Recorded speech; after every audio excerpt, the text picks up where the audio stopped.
Hi everybody, Clark Smith here. I'm the winemaker for WineSmith, and I'm here to talk about the holiday six-pack offering that we're putting together. This is sort of a way to approach the problem that I just make too many wines. I guess I just kind of go crazy and there are so many different things I want to explore, and so we put together this six-pack of reds, and I'm going to go through them just very briefly here to give you some idea of what we've got.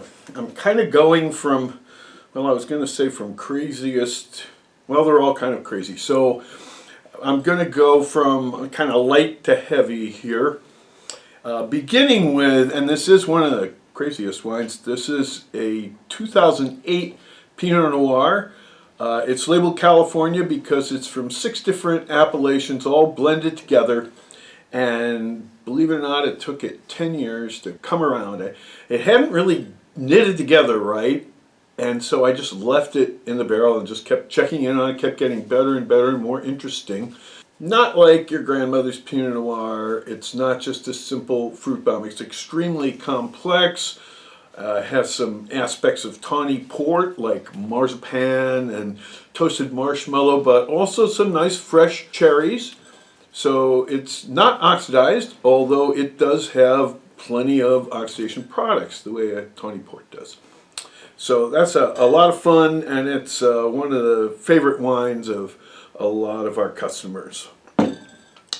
Now here is Salleraw. Salleraw is a descendant of Pinot Noir. It evolved up in Austria, and it's named Salleraw. That's St. Lawrence, the guy with the seaway. He was martyred on August 10th of 286 AD. He was the Bishop of Rome, basically the Pope, and they cut his head off on August 10th. So the reason that's important is before we had Brix hydrometers and refractometers and scientific instruments to look at sugar content, we would pick everything on the saints' days, according to the calendar. So most of the saints' days we pick on are in September and October, but August 10th is really early. And what that means is that you end up with a wine with pretty low alcohol, pretty low sugar in the grapes, and pretty high acid. Now, normally that's not good. That's not good for Cabernet. You know, it's taught in Bordeaux you want to get your titratable acidities down as low as you can. And the reason is that acidity stimulates salivation.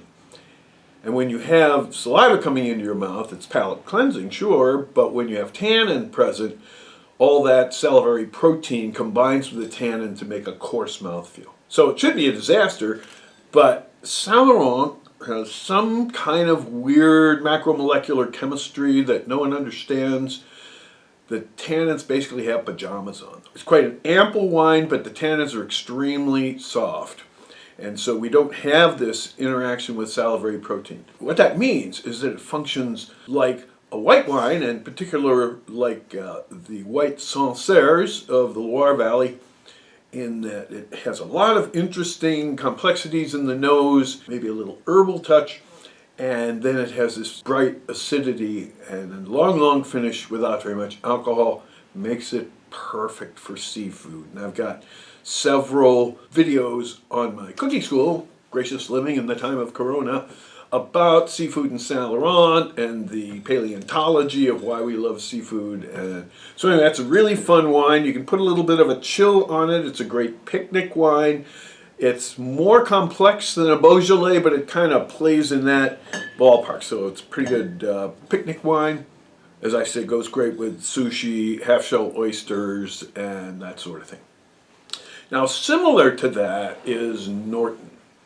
Norton is a Native American grape. A guy named Dr. Norton found it out in the woods in about 1830. And it's not a Vitis vinifera, so it's not a European variety. It's from the species Vitis aestivalis. Now, don't panic. That doesn't mean that it's going to smell like grape jelly. It's not a Labrusca. It's not like a Concord. It's really more like a Rhone wine. It has some very interesting characteristics to it. To just say it very simply, what you've got here is blueberry pie. It's just loaded with rich blueberries right down to the crust, you know, that caramelized crust that you get with a nice blueberry pie. And it's one of my wife's favorite wines that I make. We and the grower, the Herringer Farms, as far as I know, have the only Norton in California, although there are about 500 Nortons in the United States. We're kind of the only ones that make it in California, but I think California is a wonderful place to do it, but you're going to have to get over your, what I like to call, vinifera racism. And I think you really like that wine. It's exceedingly delicious.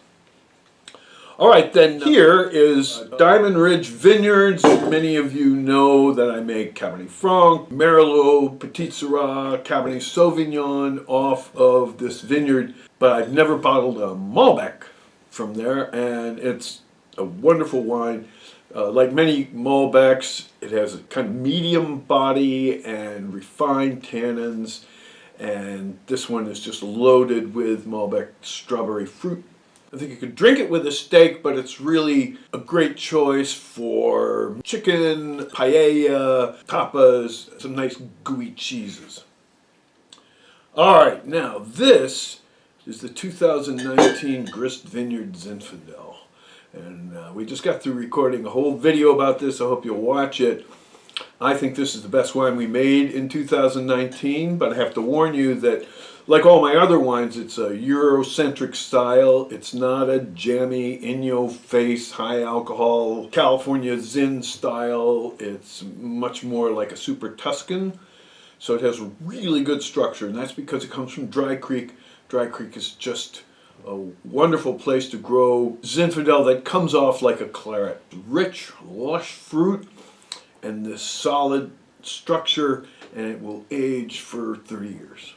It's from the Grist Vineyard, which is, I think, the crown jewel of Dry Creek, owned by the Hambrecks. They do a wonderful job with it. So I'm very proud of that wine, but don't expect your typical fruit-forward, blousy Zinfandel that you so often get in California.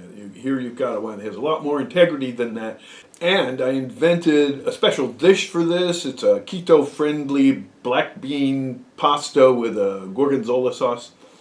And then finally, here's Hidden Spring Petit Verdot from the Alexander Valley. Steve Hill has given us that very rare standalone Petit Verdot. Most Petit Verdot has a lot of color and oily tannins and stuff, but the aromatics tend to be a little stupid. Not this one. It really has a very complex aroma and great structure. That's the biggest of these wines. If you had a steak, that's the wine to pick. And so I really hope you get back to me about what you think of these wines. Some or all of them would make excellent Christmas gifts, so maybe buy a set for that and another set for self-gifting around the holidays so you can explore all of these wines. And after all, who doesn't like to stuff their own stocking from time to time?